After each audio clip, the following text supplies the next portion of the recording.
Matius pasal 19, hari Selasa, tanggal 16 September 2025. Perceraian. Setelah Yesus selesai dengan pengajarannya itu, berangkatlah ia dari Galilea dan tiba di daerah Yudea yang di seberang sungai Yordan. Jadi di pasal 19 ayat 1 ini menjelaskan tentang Yesus yang selesai dengan pengajarannya. Nah, pengajaran mana yang Yesus selesai? Kita lihat semuanya sudah dituliskan di Matius 18, dan pengajaran yang terakhir itu Yesus bagikan tentang perumpamaan mengenai pengampunan. Nah, jadi setelah Yesus bagikan semua tentang perumpamaan mengenai pengampunan ini, dia berangkat dari Galilea dan dia tiba di daerah Yudea di seberang sungai Yordan. Ayat 2, orang banyak berbondong-bondong mengikuti dia dan ia pun menyembuhkan mereka di sana. Jadi Tuhan Yesus tiba di daerah Yudea, seperti di tempat yang lain juga Tuhan Yesus diikuti oleh orang banyak, berbondong-bondong. Kalau berbondong-bondong itu sangat banyak ya, enggak cuman 1, 2, 3, 4, 5. Berbondong-bondong kita sudah saksikan di pembacaan-pembacaan sebelumnya, bahkan ada sampai 5.000 laki-laki. Dan ada juga di tempat lain 4.000 orang laki-laki, belum ibu-ibunya, perempuannya dan anak-anak yang berbondong-bondong mengikuti Yesus. Dan Tuhan Yesus memberi makan saat itu 4.000 orang dan 5.000 orang. Kali ini di daerah Yudea kita tidak tahu berapa banyaknya orang yang berbondong-bondong mengikuti dia, tetapi dituliskan di sini di ayat 2. Orang banyak berbondong-bondong mengikuti dia dan ia pun menyembuhkan mereka di sana. Jadi orang-orang yang berbondong-bondong mengikuti ini adalah orang-orang yang butuh disembuhkan, orang-orang yang butuh dikuatkan, orang-orang yang butuh dilepaskan dari kerasukan roh-roh jahat. Dan kita lihat bahwa Yesus menyembuhkan mereka semua. Kita sudah tahu bagaimana pengajaran Yesus di Matius 13 ya, kita sudah baca dan renungkan bersama tentang Yesus yang memberikan perumpamaan tentang seorang penabur kepada orang banyak yang berbondong-bondong. Terus murid-muridnya datang bertanya, kenapa engkau mengajar dalam bentuk perumpamaan? Dan murid-muridnya dikatakan oleh Yesus bahwa kepada mereka orang banyak yang cuma berbondong-bondong itu tidak diberitahukan rahasia kerajaan Allah, tetapi hanya diberitahukan kepada murid-murid Yesus. Nah, siapakah murid Yesus? Adalah yang setia terus-menerus mengikuti Yesus siang dan malam, setia di sana untuk melayani orang-orang yang datang untuk menjumpai Yesus. Murid-murid inilah yang Yesus sendiri katakan kepada mereka, kepada kalianlah rahasia kerajaan surga diberitahukan. Nah, kita lanjut lagi tentang pembacaan Matius 19. Sekarang kita sampai di ayatnya yang ketiga. Maka datanglah orang-orang Farisi kepadanya untuk mencobai dia.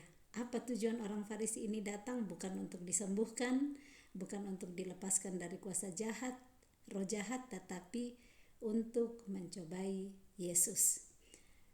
Mereka bertanya, apakah diperbolehkan orang menceraikan istrinya dengan alasan apa saja? Jawab Yesus, tidakkah kamu baca bahwa Ia yang menciptakan manusia sejak semula menjadikan mereka laki-laki dan perempuan? Ditanya ulang nih mereka datang mau cobain Yesus, bertanya, boleh enggak, diperbolehkankah menceraikan istrinya dengan alasan apa saja? Jadi ada alasan-alasan yang membuat suami-suami nih yang dikatakan di sini menceraikan istrinya. Nah, Yesus menjawab dengan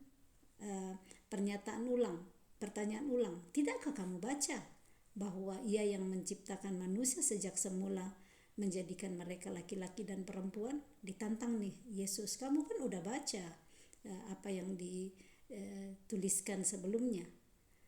Dan firman-Nya,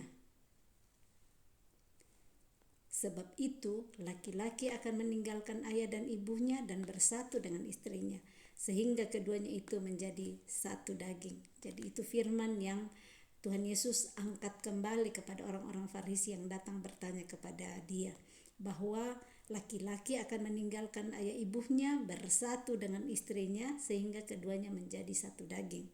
Ayat 6, demikianlah mereka bukan lagi dua, melainkan satu. Karena itu apa yang telah dipersatukan Allah tidak boleh diceraikan manusia. Ini yang sesungguhnya. Ini yang kita lihat bahwa Yesus menekankan, tidakkah kamu baca bahwa Ia yang menciptakan manusia sejak semula menjadikan mereka laki-laki dan perempuan. Nah, di situ dikatakan bahwa kalau sudah bersatu dengan istrinya, mereka menjadi satu daging dan mereka bukan lagi dua, melainkan satu. Ini perkataan Tuhan Yesus. Orang yang sudah menikah menjadi satu, bukan lagi dua. Dan ini penekanan Yesus lagi di ayat 6. Karena itu, apa yang telah dipersatukan Allah sudah diberkati, itu tidak boleh diceraikan oleh manusia. Ini kebenaran firman yang Tuhan bagikan. Tetapi kan yang menghidupi pernikahan itu orang, masing-masing orang. Dan yang Tuhan Yesus mau bagikan kepada orang Farisi ini, bahwa apa yang sudah dipersatukan oleh Allah tidak boleh diceraikan manusia.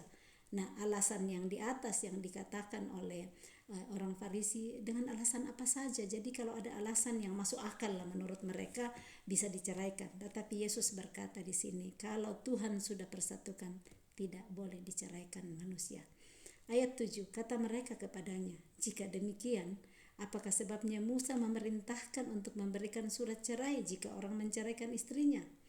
Kata Yesus kepada mereka, karena ketegaran hatimu, Musa mengizinkan kamu menceraikan istrimu, tetapi sejak semula tidaklah demikian.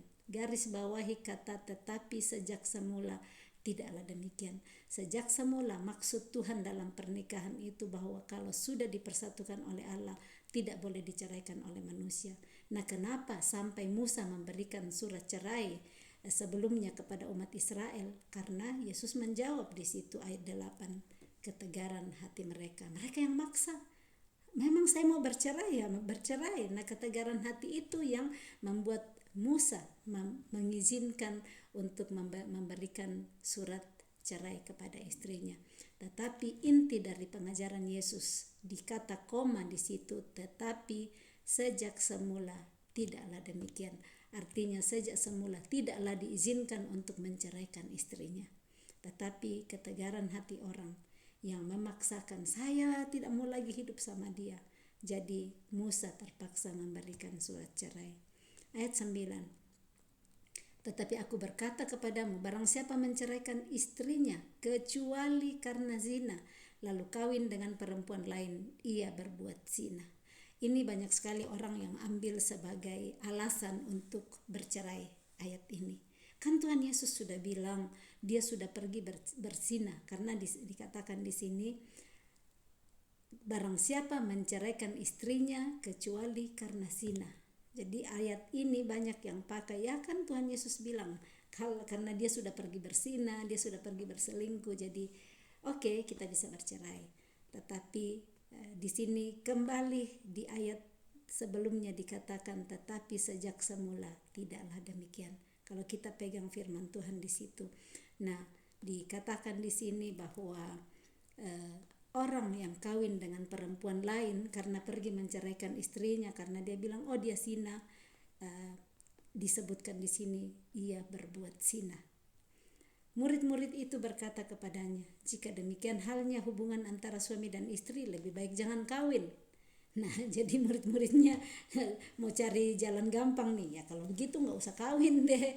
Nah, bagaimana kalau kita nggak kawin? Rencana Tuhan menciptakan manusia supaya memenuhi bumi, berkembang biak. Nah, dari supaya bisa memenuhi rencana Tuhan itu ya manusia perlu kawin, ya manusia perlu dinikahkan, bersatu di dalam pernikahan. Jadi alasan murid-murid ini ya kalau begitu lebih bagus kita tidak usah kawin. Nah, dibilang di ayat 11, akan tetapi ia berkata kepada mereka, tidak semua orang dapat mengerti perkataan itu, hanya mereka yang dikaruniai saja. Ada orang yang tidak dapat kawin karena ia memang lahir demikian dari rahim ibunya, dan ada orang yang dijadikan demikian oleh orang lain, dan ada orang yang membuat dirinya demikian karena kemauannya sendiri oleh karena kerajaan sorga. Siapa yang dapat mengerti, hendaklah ia mengerti. Ini maksudnya kan yang murid-murid tanya, nggak usah kawin kalau begitu. Nah, Tuhan mau bilang ada memang orang yang sudah terpanggil untuk tidak menikah. Ada juga yang karena orang lain. Jadi mungkin saja ada orang-orang yang dalam perjalanan hidup ada terluka atau bagaimana, mereka memilih untuk tidak menikah.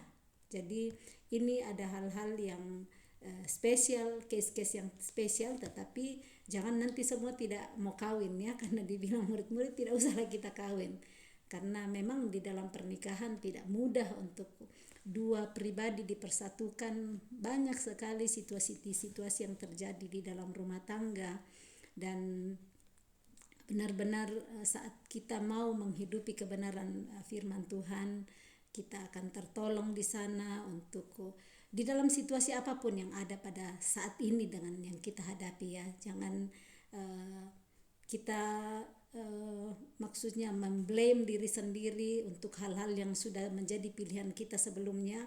Yang kita perlu lihat hari ini adalah hari ininya dan besok. Yang kita sudah ambil pilihan sebelumnya, hal-hal yang kita bisa perbaiki hari ini melalui firman kebenaran yang kita dengar, masih ada kesempatan. Tuhan masih memberikan kita kesempatan dengan kebenaran firman yang kita baca, renungkan bersama hari ini. Kiranya Roh Kudus yang sendiri akan membukakan dengan pengertian yang mudah untuk kita mengerti, supaya hidup kita hari ini dan hidup kita besok, kita akan semakin menghidupi kebenaran firman Tuhan. Yang sebelum-sebelumnya kita mengambil keputusan karena kurang pengetahuan, karena banyak hal yang membuat kita binasa karena kurang pengetahuan. Nah, firman Tuhan Hosea 4 ayat 6 kan kembali mengatakan, umatku binasa karena ketidakpengetahuan.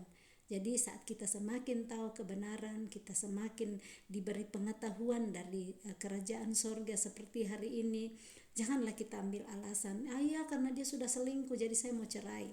Karena itu paling banyak yang mengambil kesempatan di situ. Oh iya, dia sudah bersinah, dan Tuhan Yesus sendiri mengatakan di sini.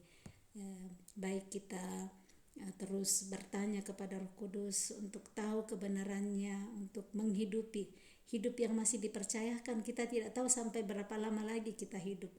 Ada pemberitaan tentang rapture tanggal 23 atau tanggal 24. Kita siapkan hati, kita sudah berada di tanggal 16 hari ini. Kalau masih ada yang bisa kita perbaiki sebelum rapture, segeralah perbaiki. Yang kita bisa lakukan, kita nggak bisa maksa orang lain untuk memperbaiki hal-hal yang mungkin ada relasinya dengan kita, tetapi yang kita bisa lakukan adalah diri kita sendiri. Kita semakin perbaiki dan kita doakan orang-orang yang kita kasihi supaya saat rapture kita bisa terangkat bersama-sama, tidak ada yang tinggal. Ya, kita lanjut. Yesus memberkati anak-anak. Lalu orang membawa anak-anak kecil kepada Yesus supaya ia meletakkan tangannya atas mereka dan mendoakan mereka. Akan tetapi murid-muridnya memarahi orang-orang itu. Tetapi Yesus berkata, biarkanlah anak-anak itu, janganlah menghalang-halangi mereka datang kepadaku, sebab orang-orang yang seperti itulah yang empunya kerajaan sorga. Lalu ia meletakkan tangannya atas mereka dan kemudian ia berangkat dari situ. Kita ingat pembacaan kita sebelumnya ya, pembacaan di ayat yang pasal yang ke-18, bagaimana Yesus mengambil perumpamaan anak kecil. Bagaimana kalau seseorang merendahkan diri, bertobat dan menjadi seperti anak kecil, mereka lah yang terbesar dalam kerajaan sorga. Dan Yesus berkata di Matius 18 sebelumnya bahwa kalau kamu tidak bertobat dan menjadi seperti anak kecil ini, kamu tidak akan masuk ke dalam kerajaan sorga. Tuhan mengambil selalu anak kecil yang polos, anak kecil yang percaya saja tanpa banyak teori-teori di belakang, tanpa ada logika-logika. Anak kecil itu percaya sekali. Saya ingat di sini di Swiss ya, kalau kehilangan gigi, anak-anak dibilang kamu taruh di bawah bantalmu gigi itu, nanti ada tikus yang akan datang ambil gigimu dan taruh uang di bawah atau hadiah. Mereka percaya benar-benar tanpa berpraduga-praduga. Jadi mereka percaya sekali giginya dia taruh di bawah bantal, padahal orang tuanya yang taruhkan uang.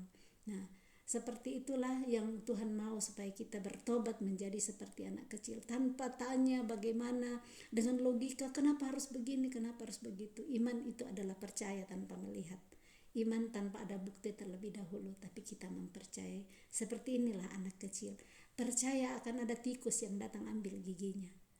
Percaya yang tulus dan murni, seperti itu yang Tuhan Yesus mau. Dan ini ada orang-orang yang datang membawa anak kecil kepada Yesus supaya ditumpangkan tangan. Ini orang tua ya yang membawa anaknya, dan mereka rindu ini orang-orang yang membawa anaknya itu untuk didoakan gitu, Yesus doakan. Tetapi kita bisa lihat murid-muridnya marah.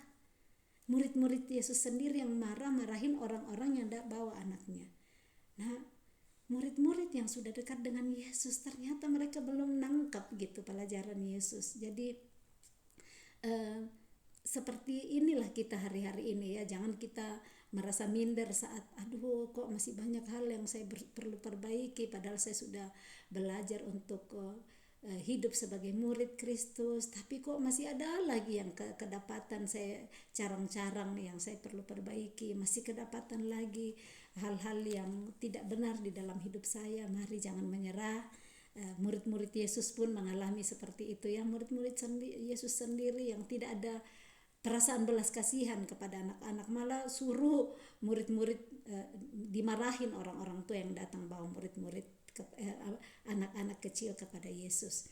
Nah, tetapi Yesus dengan penuh sabar, Yesus berkata, biarkanlah anak-anak itu, janganlah menghalang-halangi mereka datang kepadaku, sebab orang-orang yang seperti itulah yang mempunyai kerajaan sorga. Anak-anak, orang-orang yang seperti itulah ya. Jadi orang-orang yang seperti karakter anak kecil itulah yang mempunyai kerajaan sorga. Lalu Yesus meletakkan tangannya atas mereka dan kemudian ia berangkat dari situ. Yesus mengambil contoh anak kecil, orang-orang yang bertindak seperti anak kecil, berpikiran polos seperti anak kecil. Itulah yang mempunyai kerajaan sorga. Orang yang terlalu banyak logika, yang terlalu banyak perhitungan, terlalu banyak pertimbangan, segera tawan segala pikiran dan pertimbangan kita di bawah pikiran Kristus, supaya saat Yesus berkata seperti ini, percaya saja tanpa melihat, belum melihat.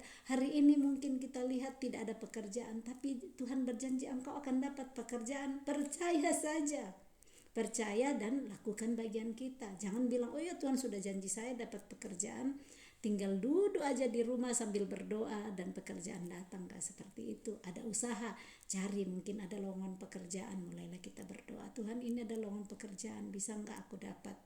Jadi ada usaha-usaha daripada kita untuk kita lakukan, supaya nantinya janji-janji Tuhan yang kita imani bisa terjadi dalam hidup kita.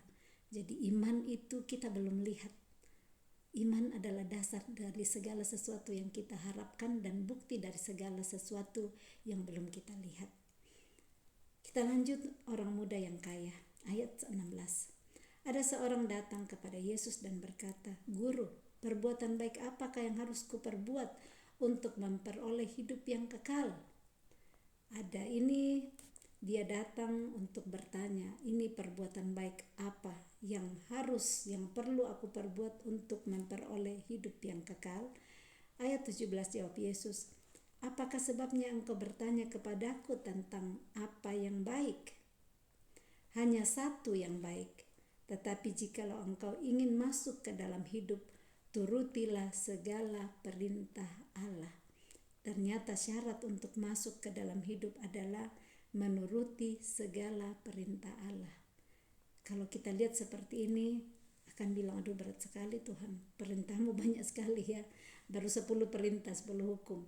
Terus banyak lagi, dilarang mencuri, dilarang menginginkan harta sesama, dilarang banyak sekali hal-hal perintah Tuhan.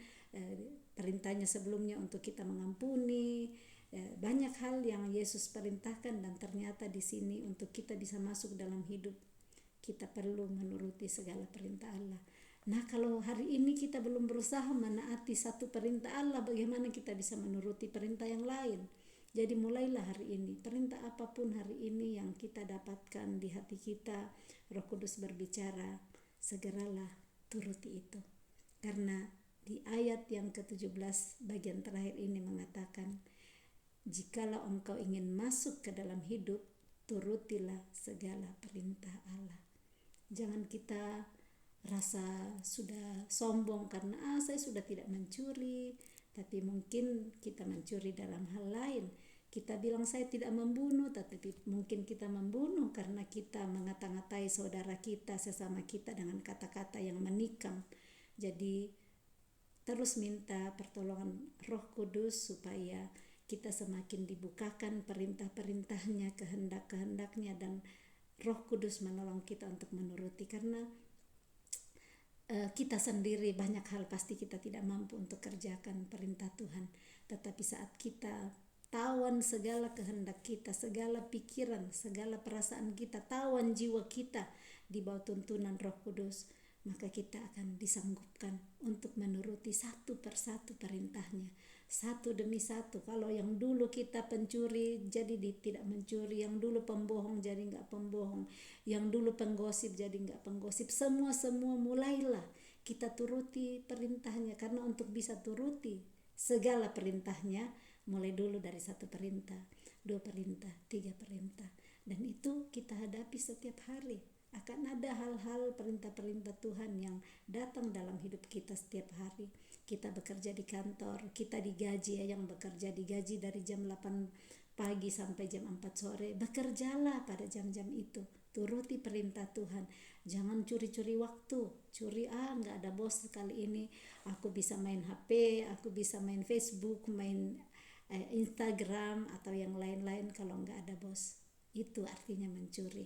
Jadi kita hidup dengan integritas, tidak curi-curi, turuti sedikit demi sedikit perintah Tuhan. Jangan langsung bilang, aduh tidak mungkin lah, bagaimana bisa saya turuti segala perintah Tuhan.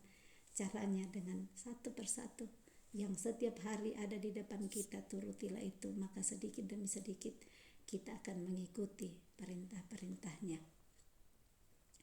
Ayat 18, kata orang itu kepadanya, perintah yang mana? Ya ditanyakan, yang mana perintah Tuhan? Kata Yesus. Wah, mulailah Yesus muncul.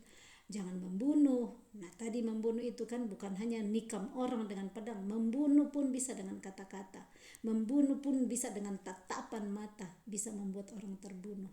Jadi banyak cara membunuh di sini. Jangan cuma berkata, saya kan belum pernah tikam orang. Saya belum pernah tembak orang. Mungkin kita pernah tembak orang dengan kata-kata kita. Segeralah minta ampun sama Tuhan dan kita kembalikan segala, kita balikkan perkataan yang membunuh menjadi perkataan yang menghidupkan. Jangan membunuh, jangan berzina, jangan mencuri, jangan mengucapkan saksi dusta, hormatilah ayahmu dan ibumu, dan kasihilah sesama manusia seperti dirimu sendiri. Kata orang muda itu kepadanya, semuanya itu telah kuturuti, apalagi yang masih kurang? Wah, ini orang. Jadi tadi di ayat yang ke-16 dikatakan ada seorang datang kepada Yesus. Tidak dijelaskan dengan detail orang itu sudah tua kah, masih anak muda kah, atau bagaimana. Tapi di ayat 20 ada penjelasan lebih bahwa ini ternyata adalah seorang yang muda. Dan di judulnya juga kan orang muda yang kaya, di judul dari perikop ini. Jadi ayat 20 dituliskan, kata orang muda itu kepadanya, semuanya itu telah kuturuti, apalagi yang masih kurang? Sudah kuturuti, semua dia sudah lakukan. Di ayat yang ke-38 di atas, dia sudah lakukan semua.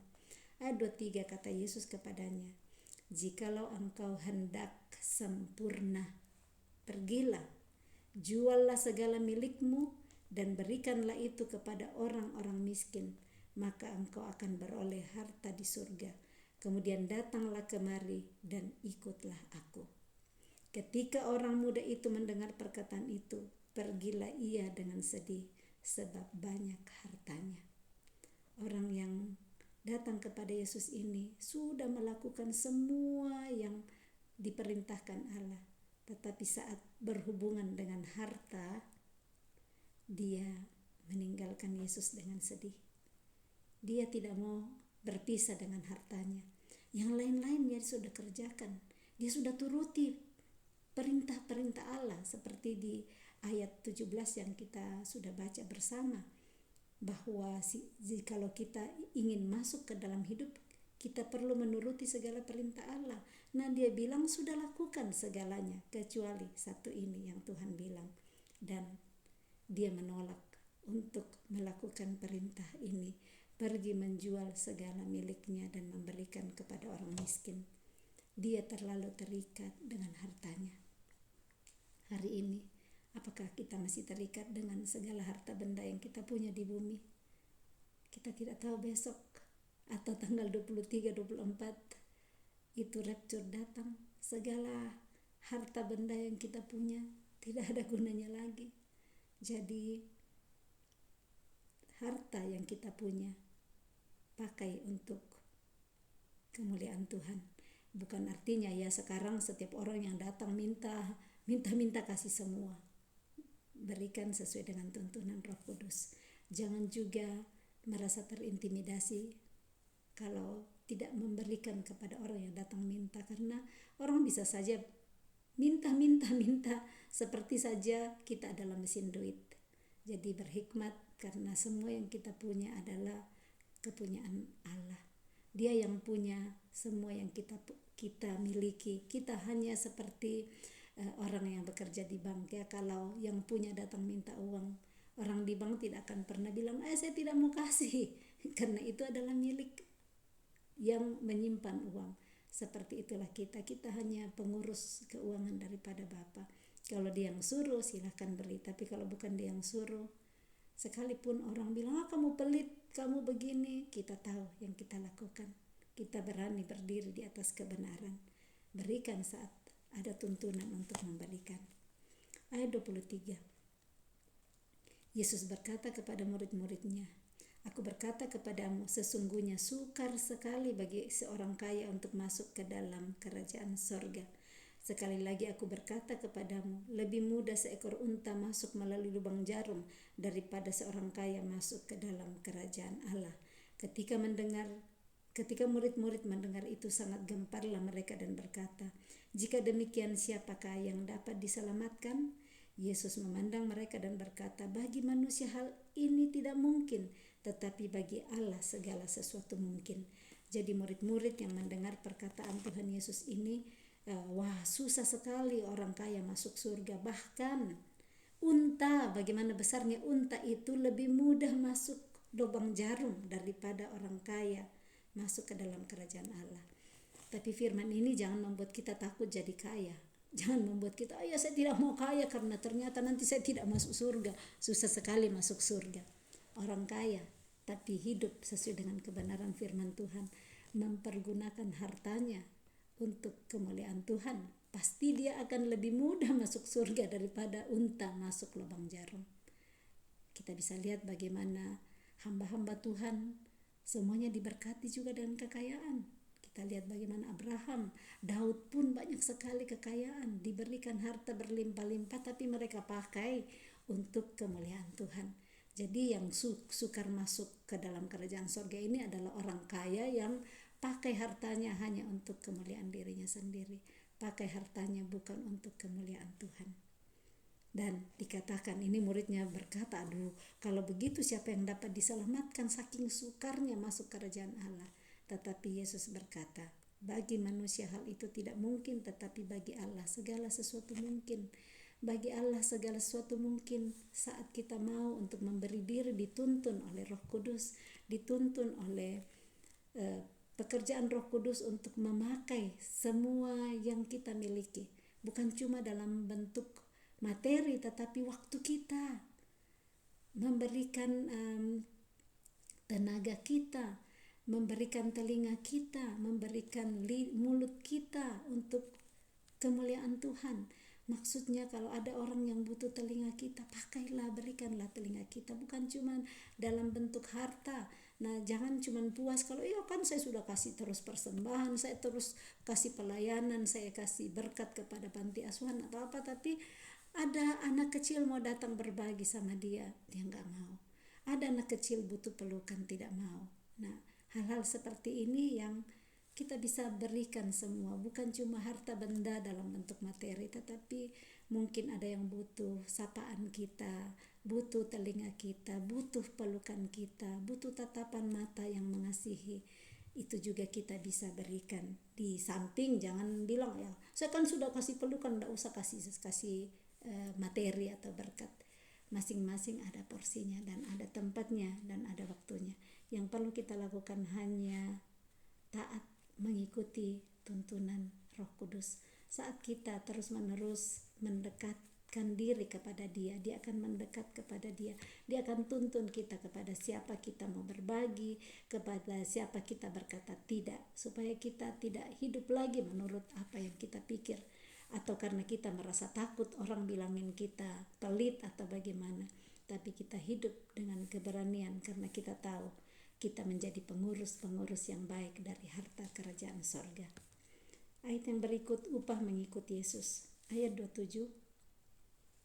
Lalu Petrus menjawab dan berkata kepada Yesus, kami ini telah meninggalkan segala sesuatu dan mengikut Engkau. Jadi apakah yang akan kami peroleh? Ini Petrus nuntut ya, ini kan kami udah tinggalkan semua, nuntut sama Tuhan, apa nih yang kami akan peroleh? Ngikut Yesus gak usah kita nuntut-nuntut. Tanpa dituntut pun Yesus pasti mengerti apa yang kita butuhkan. Yesus pasti tahu memberikan bonus untuk orang-orang yang setia mengikut Dia. Gak usah dituntut-tuntut, ditanya. Kan kadang kita udah lakukan yang terbaik ya, contoh bekerja di kantor dan kita udah lembur-lembur gak dapat apa-apa, nuntut ini bos, ini saya udah lembur seperti ini, gak pernah dapat bonus. Bonus pasti datang, baik itu langsung dari bos atau bisa dari sorga melalui orang lain. Cuman kadang kita gak peka bahwa itu sebenarnya bonus yang kita gak dapat dari tempat yang kita harapkan. Saking kita cuma nunggu bonus dari orang yang kita tunggu, atau dari bos kita, atau dari siapa saja, padahal bonus-bonus berdatangan bisa melalui tangan orang lain. Saat kita bisa peka melihat itu, kita tahu, oh ini nih ternyata saya rela meninggalkan jam tidur saya untuk melayani orang, atau untuk baca Alkitab, atau untuk kirim pesan, atau apa saja yang kita relakan ke orang lain. Pasti Tuhan melihat semua itu dan kita bisa dapat, wah mungkin pas jam tidur yang kelewat kita bisa dapat sesudahnya dikasih tidur yang enak sekali, mungkin berkurang sedikit jamnya, tapi sama aja kalau pergi di tempat tidur gak langsung tidur, dan jam itu kita pakai untuk melayani Dia. Yang berikut ayat 28, kata Yesus kepada mereka, aku berkata kepadamu, sesungguhnya pada waktu penciptaan kembali, apabila Anak Manusia bersemayam di tahta kemuliaannya, kamu yang telah mengikut aku akan duduk juga di atas 12 tahta untuk menghakimi ke-12 suku Israel. Dan setiap orang yang karena namaku meninggalkan rumahnya, saudaranya laki-laki atau saudaranya perempuan, bapa atau ibunya, anak-anak atau ladangnya, akan menerima kembali 100 kali lipat dan akan memperoleh hidup yang kekal. Tetapi banyak orang yang terdahulu akan menjadi yang terakhir, dan yang terakhir akan menjadi yang terdahulu. Amin. Nah, kita lihat di sini bagaimana Yesus memberikan jawaban kepada Petrus yang bertanya tentang dia dan teman-temannya murid yang telah meninggalkan semuanya, meninggalkan perahunya, meninggalkan pukatnya, meninggalkan semua yang dia punya. Mereka-mereka yang jadi nelayan sebelumnya, Lewi yang saat itu menjadi pemungut cukai, tinggalin semua pekerjaan untuk ngikut Yesus. Nanya bahwa apakah yang akan kami peroleh. Nah, Yesus berkata di situ bahwa kamu yang telah mengikut aku, yang mengikut Dia, mengikuti teladannya, di situ Dia katakan akan duduk juga di atas 12 tahta. Ada 12 tahta duduk di sana untuk menghakimi ke-12 suku Israel. Dan ayat 29 di sini dia tuliskan, setiap orang yang karena namaku meninggalkan rumahnya, saudaranya laki-laki atau saudaranya perempuan, bapa atau ibunya, anak-anak atau ladangnya, akan menerima kembali 100 kali lipat dan akan memperoleh hidup yang kekal. Kalau baca firman ini jangan langsung bilang, kan Tuhan Yesus bilang supaya saya bisa dapat 100 kali lipat, bisa hidup yang kekal, saya tinggalkan rumahku. Segera saya tinggalkan rumahku, saya tinggalkan anak-anakku, saya tinggalkan pekerjaanku, saya tinggalkan orang tuaku. Ini kalau Tuhan yang suruh. Kalau Tuhan tidak suruh, jangan tiba-tiba pergi mau tinggalkan. Karena cuma mau pergi enak-enak, mau tinggalkan, saking pusingnya urus anak-anak yang tidak mau dengar-dengar, saking capeknya masak, nyetrika, ngepel semua, mau lari. Jadi bukan meninggalkan seperti itu yang Tuhan Yesus maksud. Kalau Tuhan Yesus minta, suruh kita saat itu dan rela untuk tinggalkan, oke, saya percaya Tuhan akan mengurus keluarga yang saya tinggalkan untuk sementara waktu. Pastilah nggak disuruh pergi terus selama-lamanya ya. Jadi kalau satu waktu Tuhan panggil untuk pergi di satu kesempatan, mungkin untuk belajar atau untuk melayani, kalau Tuhan yang suruh, berani tinggalkan. Karena kadang kita terlalu terikat juga, aduh nggak, takut kalau anak-anak bagaimana. Tapi kalau Tuhan yang panggil, relakan, pasti Tuhan yang akan ngurus. Mungkin ada tantenya yang datang ngurus, atau ada tetangga baik atau teman yang baik, pasti Tuhan buka jalan. Tidak akan membiarkan yang ditinggalkan itu saat kita meninggalkan mereka untuk mengikut Dia, kata Tuhan Yesus. Dan di sanalah dikatakan bahwa dia akan mendapat 100 kali lipat dan akan memperoleh hidup yang kekal. Nah, ayat terakhir ditutup dengan kata, tetapi banyak orang yang terdahulu akan menjadi yang terakhir, dan yang terakhir akan menjadi yang terdahulu. Jangan sampai seperti ini terjadi. Ini sudah diwanti-wanti oleh Yesus, seperti alarm, supaya jangan kita bilang, saya yang dahulu, duluan datang, duluan belajar, duluan ngikut Yesus, tetapi bisa menjadi terakhir kalau kita nggak terus-menerus setia, terus mencari, terus memperbaiki diri, terus tadi mengikuti terus segala perintahnya, latih terus diri setiap hari supaya perintah-perintahnya terus kita hidupi. Karena saat kita menghidupi perintahnya, itu bukti kita mengasihi Dia, supaya kita jangan menjadi yang terakhir. Tetaplah, kalau kita yang sudah terdahulu, tetaplah setia di situ supaya kita tidak menjadi yang terakhir nantinya. Dan puji Tuhan kalau ada yang terakhir datang dan nantinya menjadi terdahulu, kalau orang-orang yang duluan itu tidak terus mempertahankan kesetiaannya. So, pelajaran yang luar biasa dari Tuhan Yesus di Matius 19 ini kiranya menolong kita untuk tetap setia, bertekun sampai akhir, dan sampai waktunya Tuhan datang memanggil kita kembali, Dia mendapati kita setia. Salam kasih, Tuhan Yesus memberkati. Shalom.